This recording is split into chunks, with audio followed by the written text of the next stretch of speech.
So it's going to go me, I'm going to do the intro, and then it's going to go Caitlin, then it's going to be Olivia and Joe, then it's going to be Nick, then we're going to go me again, What up? Andy and Brittany, Megan, Jim, and then me. So I have this, I'll have this over here for you guys to like reference if you want. I'm really sorry. Can you say that again?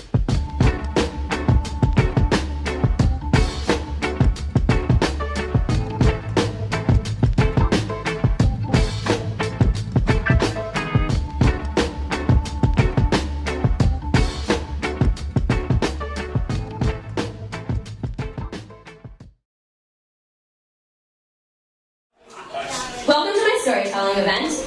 I hosted my first one back in March at the Cake Shop, and I promised myself that after I'd done the first one, that yes, I would do one, but no matter like how scary or like how bad the first one went, that I would do two. So I booked two at the same time because I wanted to see that I could do it twice, and the first one went well, and it was exciting, and it was a hell of a time. So we are here, and we are back to party with a bigger crowd and even more spectacular storytellers for you. Thank you for coming back. So the only thing better than seeing some of the same people here again is seeing even more new faces. And welcome to the weirdness. So good to have you here.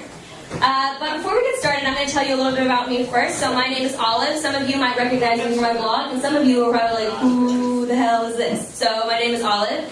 I am, by day, a professional copywriter in New York City, but what I really love to do on the side, like my genuine passion, is like storytelling. And it's like, it's strange, but there's actually a little bit more to it. And, strangely enough, a story to go behind it. So if you really to think about it, every good story starts with, one of two lines. You either have a once upon a time, or you have, in my case, more often than not, a so about last night. So, about last night, I'm like sitting in my room and I'm like, I'm hungry and I also don't know how I'm going to start this story. So I came up with this. Once upon a time, I was 15 years old and I was sitting in my high school cafeteria and it was breadstick day. And breadstick day is like the best day. I know. It was like and I got two. Yeah, it was like two for $1. And so I'm like, that's two for $1. And I'm like walking back. And, these girls at a lunch table near me were like, oh, like, what's up? Like, come over here. Like, do you want to join our Secret Santa gift exchange? And can I have a breadstick? And it was like a total double whammy. But I had nowhere else to walk. So I was like, okay. So, one less breadstick and a yes later, I am sitting there at Yankee Candle clearance section, and I get like this really terrible smelling candle, and I'm like, peppercorn, like diaper sangria, like that sounds good to me. Like, Lauren will love it. She'll love it. So I buy it, and and then the gift exchange day comes, and so we sit there, and the thing is like I didn't really know her, and she didn't really know me, and to me that's kind of like the best part of the story. So we're sitting there at the lunch table, and I give her my, a cookie and like this candle, and she's like, "Oh, this is the best," And then she hands me a gift herself, and it was very generic, and it was very from Borders, fair is fair, and it was a journal. So I was like, "Hey, thanks." And I took it. So I go home, and it's around Christmas time, kind of like New Year's Eve time too, and I'm hanging out with my mom, and we're talking about how much rice we make for dinner, because we're Asian, and we're talking about end of the year goals, New Year's resolutions. So I'm like, well, I don't really want to work out much, and I don't want to eat less, and I'm not going to be I'll wake up earlier, but probably not. So I need to think of something else. And so my mom was like, and she was like, hey, can you hand me a pen out of that bag? So I go to grab a pen out of my bag, and I dropped my bag, and the journal fell out. She's like, well, what's that? And I was like, this chick at school, Secret Santa gift exchange, weird times, it's a journal. And she was like, oh, that's a really nice journal, Olive, you should use it. I'm like, I like to write. And right now I'm kind of a lazy piece of shit. Let's try it out. Maybe I can shove this in my own face a year from now. So I did it. And I was so I decided to see if I could do it, write every single day in this journal for 365 days just as a personal challenge to myself. And that was December 24th, 2004. And it is now May 31st, yes it is, 2014, and I have not stopped.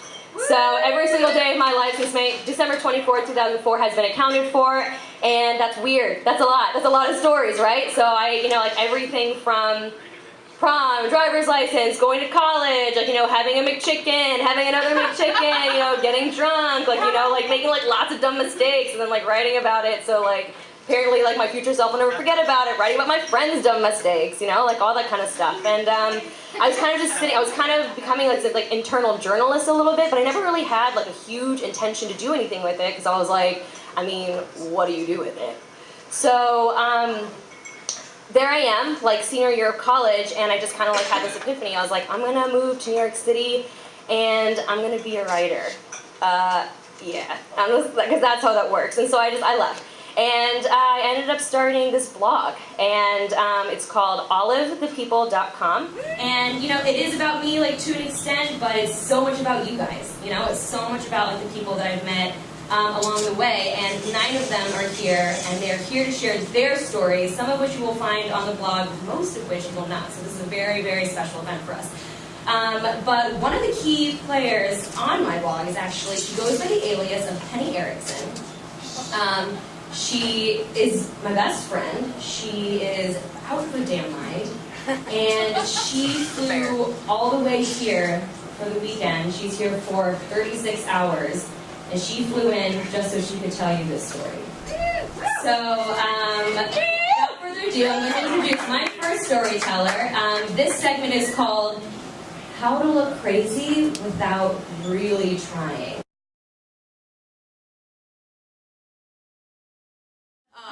So, my story, How to Look Crazy Without Really Trying, something I'm really good at, and something I want to tell you a little bit more about. So to give you some background, I guess, some insight into the person that this story is about, have you guys ever been with somebody and you just, like, you knew it was not going to work out? Like, from the first, you just knew, like, it was not going to work out. And it could have been anything, like, it could have been, like, different backgrounds, could be, like, the religion thing, it could be, like, a full back tattoo with like a cross and angel wings on the shoulder blades. Not from personal experience, just saying, it could be that. Or, it could be just that you have different senses of humor. And here's kind of where Chris enters the story. Chris is his name. I had met him at home. I worked at an ice cream store. He worked at the Jersey Mike's next door. It was very romantic. He left his number for me on a napkin by the register, and it was hot and heavy ever since. So basically, it was supposed to be like a summer fling, because I really wanted. That was home. I was born from a very small town. There's not a lot to do there. Not a lot of people there, to be honest with you. So it was supposed to be a summer fling, but he's quite the lingerer. It turns out he just lingered. And he just kept on lingering into October, actually, past the summer, all the way into the fall. So I went back to school. He stayed back at home, which is about 5 hours away. And I went back to school, and I was kind of like, I'm over this shit. Like, nice knowing you. It was fun. Whatever. I'm over it. And he was, like I said, lingering around. He was like, no, we can make this work. Okay. And I'm like, okay. So I figured, okay, I need to give this like one last college try, unintended. So I'm like, what? It's October. Halloween is perfect. Like my house, all my housemates and I, Olive being one of them, my BFF at the time, still is. I was like, what? He's never met them. So maybe maybe he meets them and he like knocks their socks off. Maybe they love him, and that's going to be like the turning point, and maybe the sparks will fly and things will be great. I'm like, this could happen. Who knows, right? So I'm like, okay, we made plans. I was like, you come down for Halloween. We'll see where we're at. This is going to be good, whatever. So at this point, I start actually getting really excited. I'm like, I haven't seen this kid in a while. Like, summer was fun. I'm sure Halloween will be a blast. So, my roommates and I, we start planning, what are we going to be for Halloween? Well, there's 7 of us that are very close, and so we chose to be the 7 deadly sins for Halloween. Very creative, I thought. It was actually my idea, so that's why I think it's creative. But you don't have to like it, I did. So, all my friends, and shockingly, may I add, sloth was not the last sin picked. Shockingly. Like, who wants to be wearing a nightgown out? But actually, we had really good. So, I got volunteered to be lust, like sheer sex, right? They're like, you have a boyfriend, not really, who's coming into town, you need to look good. Like, you should be Caitlin, like, you should be lust. I'm like, okay, twist my arm, all right. So I'm planning this. I'm like, yeah, this is gonna be good. Like, I haven't seen him in months. Like, I'm gonna look so good. I like plan this forever, try to find this sexy outfit, black lace dress thing, whatever. And I'm telling him about it the whole time. I'm texting him. I'm like, yeah, we're gonna do the 7 deadly sins. I'm lust, but it's whatever. I guess I'm excited to see you. I don't know. So he tells me, he texts me like 2 days before he's supposed to come. He's like, yeah, I'm going costume shopping today. And I'm like, cool. I'm like, what are you gonna be, like a cowboy, like a sexy fireman? Like, you know, I'm being lust, right? Like, I'm literally being the hottest thing you can be. Like, come on, give me something, right?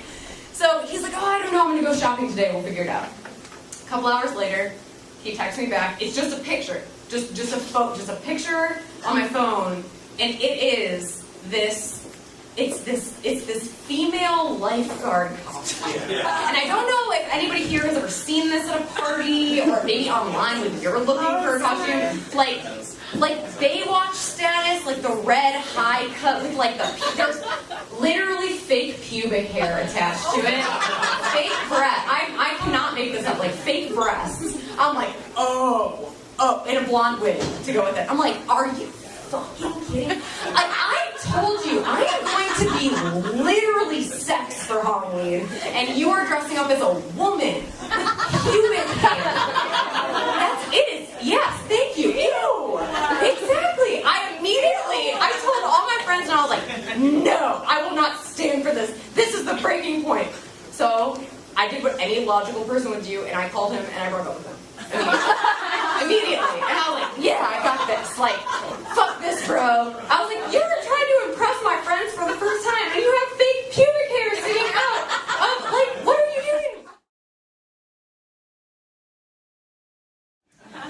Okay, so my story, it's a love story, actually. I was a senior in college, and I think I was like mid Jimmy John's, probably. Like a 9 out of 10 chance that that's what was going on. And my roommate, Kristen, here, actually, comes into me and says, you got a letter. I'm like, who the fuck sends letters to, like, college houses? Like, we were living in a dumpster. So I look at this letter, and it's addressed to Olivia Clark, Miami University.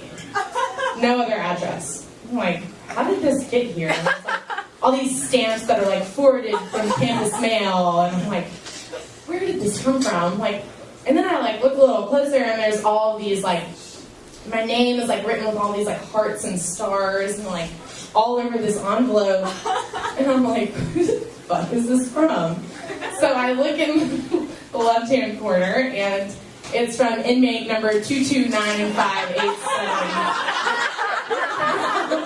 From the Kentucky State Penitentiary out of Lexington. As it turns out, my dad thought it was a great idea to submit a sweet little story about me and my little sister from Big Brothers Big Sisters to our local Knoxville newspaper. Made its way up to the Lexington Penitentiary, where an inmate took a liking to it.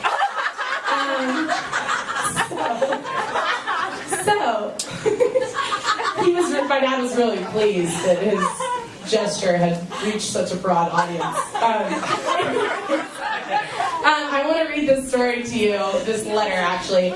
And we recruited the inmate, William Ingram was his name, 6 voluntary manslaughters, to come with us this evening. So please welcome.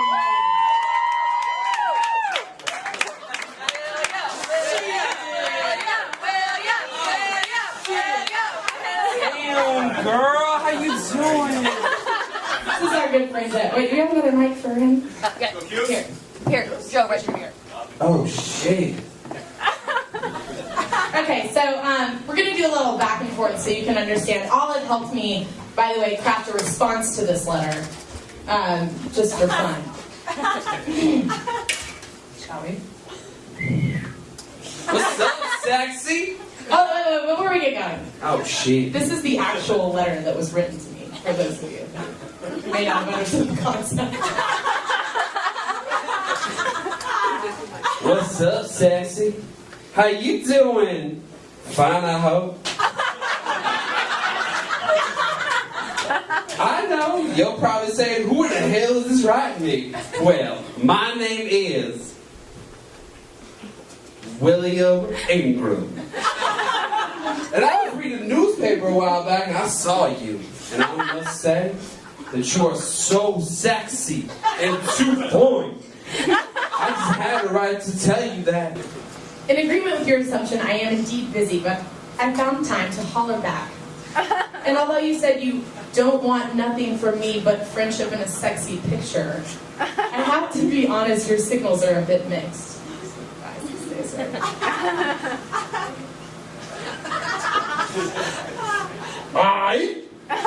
I'm sorry if I made you feel uneasy about writing you. I don't mean no harm at all. Do apologize once again. Feel free to ask me anything you want to. Or did I spell your name right? Be good. And please don't be married. If you're fucking married, then I'm sorry. I didn't know. The newspaper didn't tell me. I am sorry. I will not write again. Billy. Although we've been on the same page up to now, I must say uneasy is a drastic understatement. Although I'm not married, I'd rather rot alone than come anywhere near you. You probably know the feeling.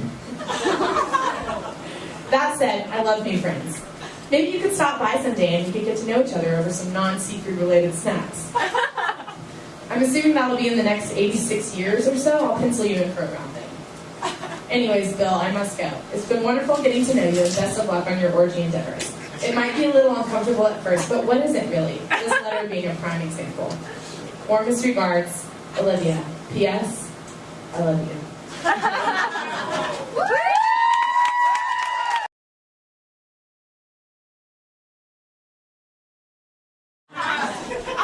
So this was back in like September 2012. I'm living in New York City, and I am at my Upper East Side abode. And as routine would have it, I am wildly unconscious at the dawning hour of 12 p.m.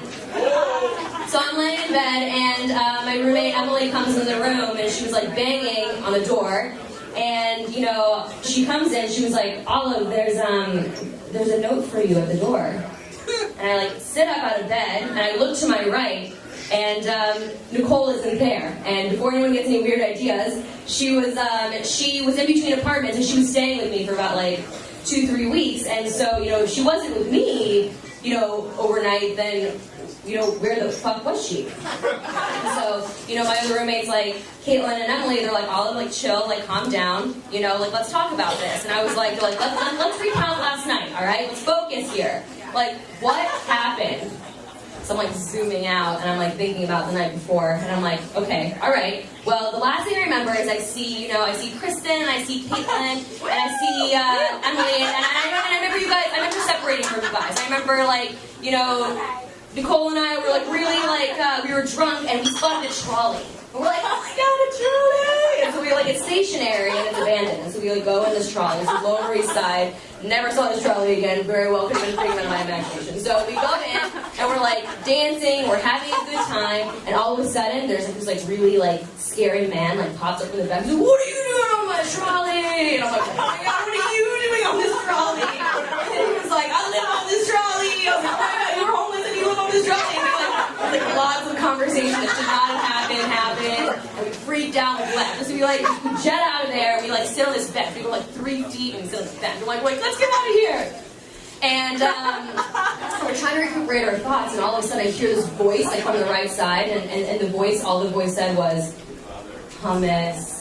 And I was like, and I looked over, and there's a man, and he's standing there. I don't make this shit up. There's a man standing with 2 spoons. He was like, hummus? He's like, and I look up, and we're sitting outside of a falafel shop, and they were giving away free samples of hummus that I was eating.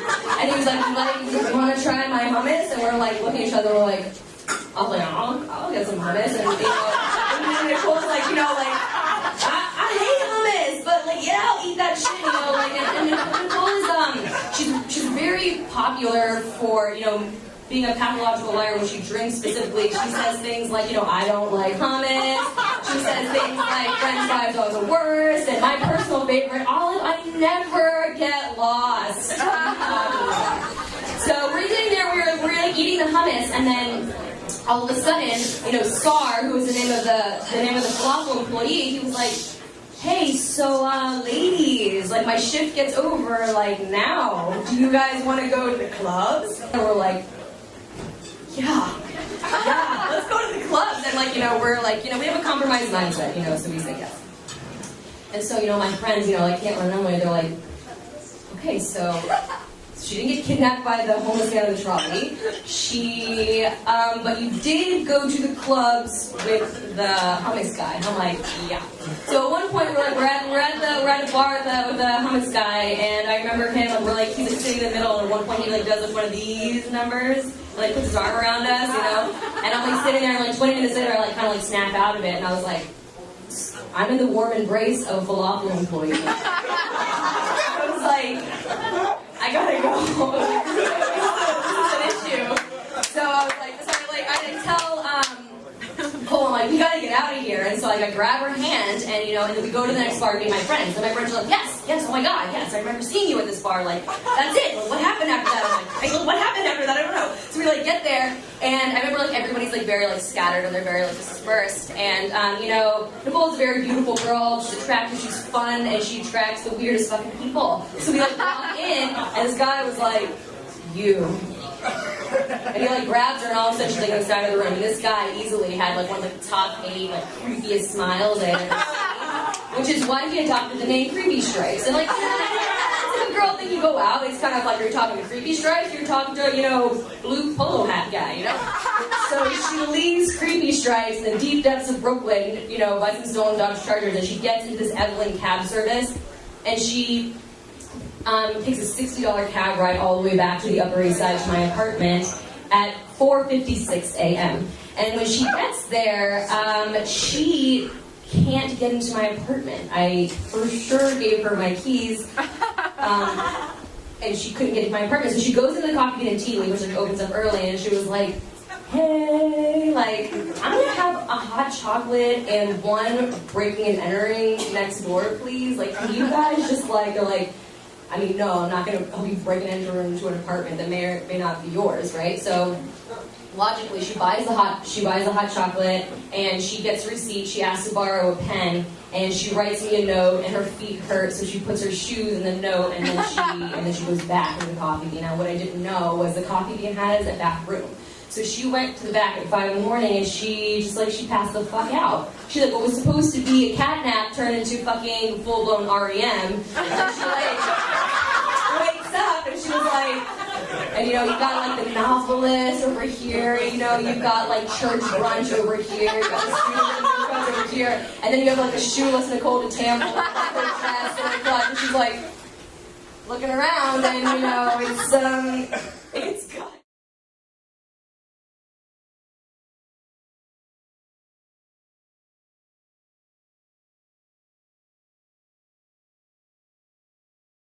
I need to get some. And I need to get it now. Hello. I'm a guy, and it's been too damn long.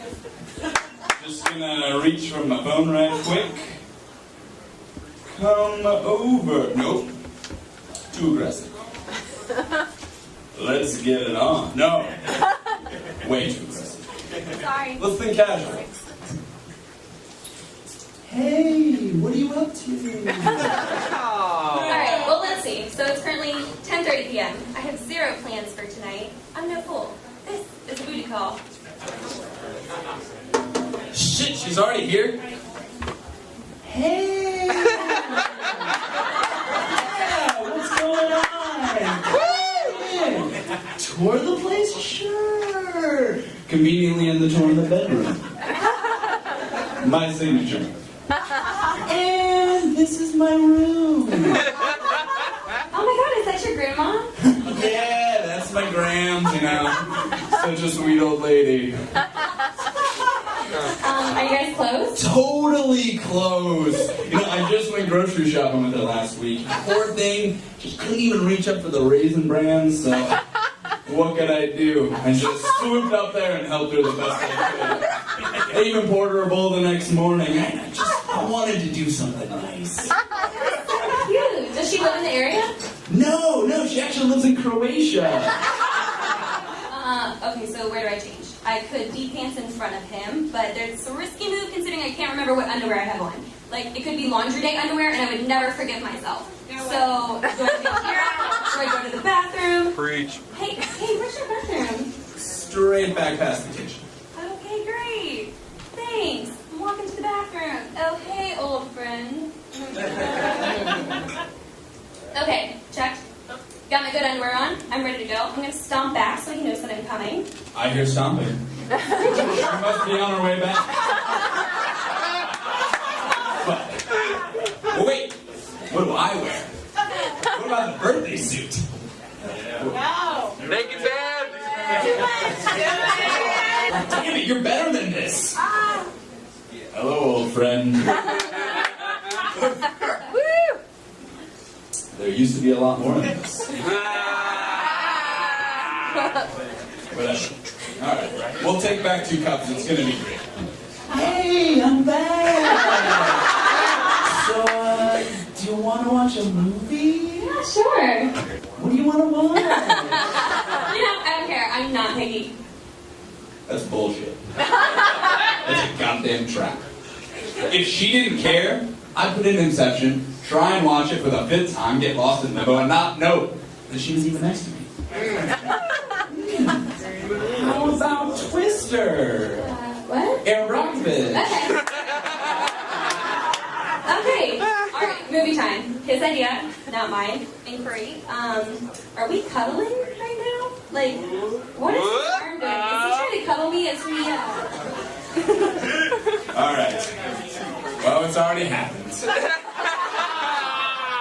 Note to self. New record! Exaggerate this to the friends tomorrow. All right, I've done this routine before. Fall asleep immediately so she doesn't react. Hey. Hey, yeah, good morning.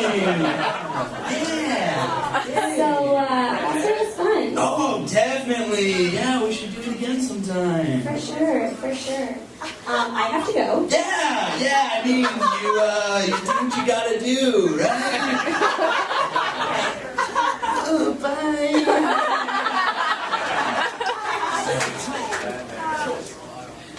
Dude, bro. How was last night? I totally got some last night. She wanted me so bad. I went over to Andy's again. Why? Just like, why? It was so fucking dumb, and I'm never going over there again. That is a complete lie. Yeah, I know.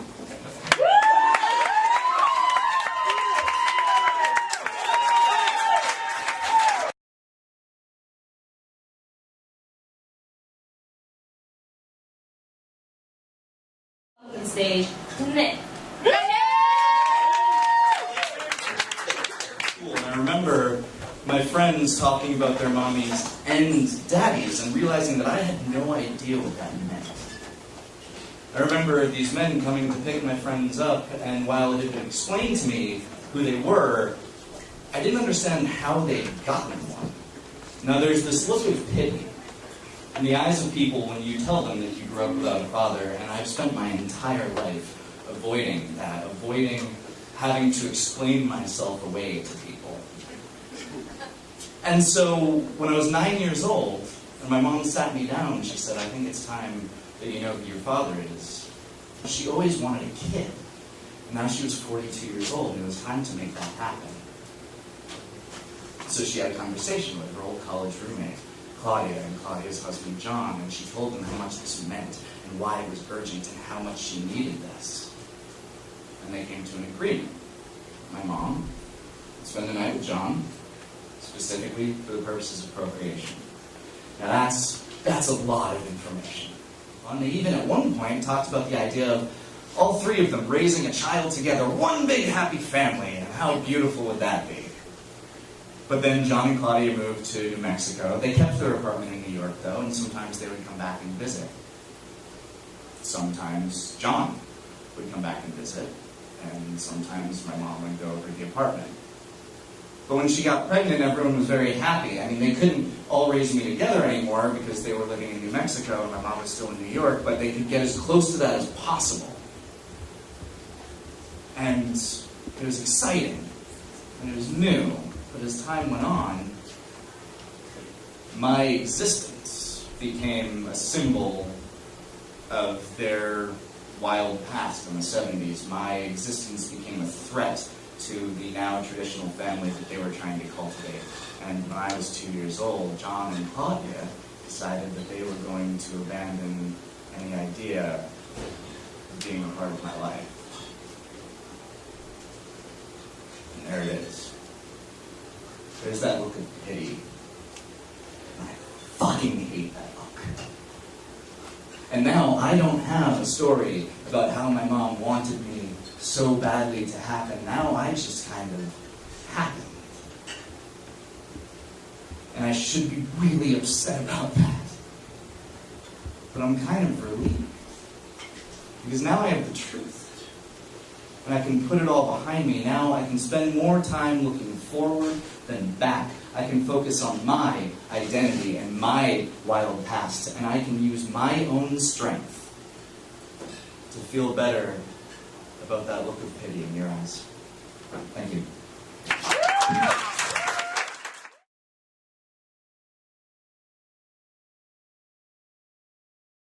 So when Olive told me that this event's theme would be Let's Hook Up Sometime, for whatever reason the only story I could bring to my mind was the time I made out with a cab driver in San Francisco for a ride home. This I then realized was tragic. I genuinely couldn't recall the last time I had heard someone say that really poetic phrase to me. It had been more months than I'd like to admit publicly. I immediately dropped my phone, opened my Tinder app, and started swiping rather ferociously. I'd had Tinder on my phone for a while and would occasionally swipe, if only out of boredom or a desperate need for a dismal amount of male attention. A message such as, "Sup cutie," or "Damn, you're banging," seemed to satiate that. Whenever I'd get to the point in the conversation where they suggested we meet up, I usually would decide that Ben & Jerry's and my Netflix account were much higher priority than the potential of sleeping with this guy. No matter how attractive he looked in his profile pictures or how witty his Tinder banter had been. But the sudden realization that my dry spell had been long enough for New York City to transition through not 2, but 3 seasons made me decide to put away the fish food, tuck my running shoes under my bed, and give one of these guys a shot. I would go on a Tinder date, I decided, and working under the assumption that he didn't smell like a dead rat or weighed 300 pounds more than he did in his photos, I would hook up with him. Get it, girl! So, I was swiping one morning after I decided to get drunk with someone somewhere, and a particularly cute guy suddenly popped up in my messages. Woo! My pages are stuck together. He was my age, and thus not too intimidating. He looked relatively sane and very attractive in the 4 profile pictures he had posted, although I thought to myself, I suppose this could be a catfish scam. And so, in response to a sort of sweet/slightly forward message, at least relative to the mini haze I had gotten, I decided he would be my victim. "Let's get drinks," was my reply. I might be overstating my boldness here. There was definitely some frivolous small talk involved, but this is my story, so go with it. So we had not 1, but 2 nights of drinks in our neighborhood. We both conveniently live in Bed-Stuy, and given my propensity for seamless Netflix marathons and all things instant gratification, convenience is very important to me. +1 right off the bat, walking distance. The first night, I was awkward and bumbling and nervous. I had gotten drunk with someone somewhere the night before, and so I really couldn't do more than 1 drink before I told him I needed to call it a night. The second time went better. We had more than 1 drink, I wasn't hungover, we sat and talked and seemed more at ease with one another, and then afterwards he walked me home, all the way home. Please note that he lives across the street from the bar that we were at. I figured my mission was as good as accomplished, but instead of a passionate goodbye that would have inevitably ended in me extending an invitation to come up, he gave me a quick perfunctory hug like we were middle schoolers at one of those dances where chaperones attack people who dance too closely with a ruler. I mulled this over for a few minutes, feeling confused. Clearly, I was doing something wrong. So the next day, I decided to get drunk with someone somewhere after we got off work. We went to have, quote, 1 glass of wine, which quickly unraveled into 7. I decided that this was my moment. I called him and told him, not asked him, that he was going to hang out with me. He wasn't He said he wasn't really trying to leave his house so that I could come over. He'd make me a drink. I'm actually really not sure that he suggested that. I think it was more of a situation where 30 minutes into a phone call with a drunk girl, you realized you were either going to tell her to come over or spend the next 2 hours listening to her slur her words as she wanders around Manhattan. He elected the former. I showed up, and as promised, there was a drink for me. A really terrible Sazerac. I think I had about 2 sips before I drunkenly attacked him. Yes, I made the move. And abruptly and suddenly put an end to my dry spell. I woke up at his house. Yeah! I woke up at his house the next morning. Did I mention this was a school night? And walked myself through the 8-ish blocks from his house to my house. I even got called out by a stranger for walk of shaming. It all felt very college. Anyways, I was pretty convinced I would see him again. I mean, things seemed to go well. Needless to say, I never saw him again. But I had worked him into a couple of fantasies I use when I'm running to motivate myself. And so I occasionally text him something like, "Sup, cutie," or "Damn, you're banging," when I get drunk with someone somewhere. Maybe he only needs a dismal amount of female attention anyway. But the curse was broken. My dry spell was dry no longer. Although I was beginning to wonder if I should be. What's the point of all this? I guess I have 2 lessons that you could take away from my trials. Number 1. Never, ever, ever exchange a snogging session for petty cash. Yes, this includes cab rides and shitty beer. No matter what your friends say, making out with a cab driver, bartender, bouncer, coat check boy is a lot worse than paying him $5. I don't care if you were saving that $5 for 5 slices of $1 pizza. Hand it over and get out of the taxi. You can always charge the pizza to your credit card. You can't remove the image of yourself diving from the passenger seat of that yellow taxi to plant your pretty pucker or horrendously smeared lipstick, depending on how good of friends you have, on some creepy old guy. Number 2. If you were closing one eye to type your booty call text message outside a bar on the Lower East Side while smoking your 5th cigarette in the past 15 minutes, and all of your words are still somehow being auto-corrected to read juicy, now is not the time. The only thing worse than waking up in your own bed with a hangover that feels like a marching band is playing percussion on the inside of your skull is waking up in someone else's bed with a hangover that feels like a marching band is playing percussion on the inside of your skull. I know, there is something exhilarating about going home with someone when you've had 14 shots of Fireball, or enough margarita to drown a small dog. But it really isn't a good decision. In fact, this applies to someone who you are texting as well. If you can't remember his name, can't make out the features of his face without squinting, or if you aren't sure at what point in the evening you even met him, this is not considered an adult decision, and it's probably not a good idea. Go home, you're drunk. I should know. However, but this rule is null and void in the country of Spain, the island of Mykonos, or any iteration of a Tijuana spring break. In these situations, if you're making good life decisions, you're making a really bad life decision. I'd like to end this list of advice with a little caveat. A reminder that when Olive told me that the theme would be "let's hook up sometime," the first memory I was able to conjure up in relation to the topic was the time I participated in junior prostitution so that my 4 friends and I didn't have to split a $20 cab ride. Don't take any form of advice from me.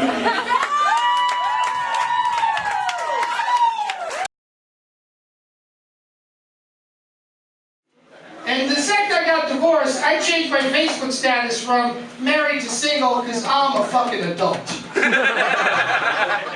And 953 of my friends immediately clicked like.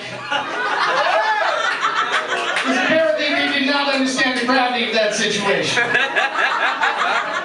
And the next thing that happened was I got a Facebook message. You know that little ding that happens with a face? It's never a good thing because your friends have your cell phone number and they will fucking text you. When you see that Facebook message pop up, you know that is a shitty human being that you do not really want to talk to. And the bing, it just popped up and it says, "Remember me?" And I did remember her because she was, in my life, up to that point, the best sex I had ever had. Because she was fucking crazy. And crazy girls just fuck way better. Now, I'm not even kidding about that. If you get a woman with like low self-esteem and daddy issues, she will fuck you like she has something to prove. Like, do you love me now? No, but keep going. This is great. So when she told me, "Do you remember me?" And they're like, "Dude, gotta remember you. You always remember the crazy ones." In this case, I remembered her because if I ever got stabbed, I wanted to be able to tell the police who did it. So we exchanged a couple things, and she goes, I hear you're single now. And they're like, yeah. She goes, well, you should just fly down to Florida and we spend a week together. At that moment, I thought Facebook was the single most awesome invention of all time. I'm there like, I am not even single 14 hours, and I got a booty call waiting to happen to me. Until she started messaging every 3 minutes, every 5 minutes, every 2 minutes. And these things would just keep popping up like, when you coming, when you coming, when you coming, when you coming. Do you know how tragic it is when you gotta block somebody on Facebook because they want to fuck you? That's a bad block. That is not a good block right there. All of these things happen, and all the people you meet from your past, there's no more privacy. That person you hook up one night with at a bar will be your Facebook friend 10 years from now. And you have to click like on all their little kids' fucking pictures. Which is not a positive thing. So here's the whole thing. After all this time, I'm trying to meet people, and all my friends are saying, go to the internet. I don't want to do that because I'm a really old-fashioned guy. And I wanted an old-fashioned date, and I finally got an old-fashioned. I met a woman, and a very old-fashioned date. It was dinner and a movie. That's an old-fashioned. Like we walked through the park at the end of the night, holding hands. Old-fashioned. Not even holding hands. We fucking linked pinkies. If you were linking pinkies, there was no exchange of bodily fluid happening in that day. We get to her door, we get a little goodnight kiss, no gameplay. I say, I want to see you again. She wants to see me again. I said, let's make an appointment. She reaches into her purse, she pulls out a date book made of fucking paper. Do you know how hot that is for a guy my age? That is fucking hot. I was fucking right there on that date book. That is how fucking hot that was.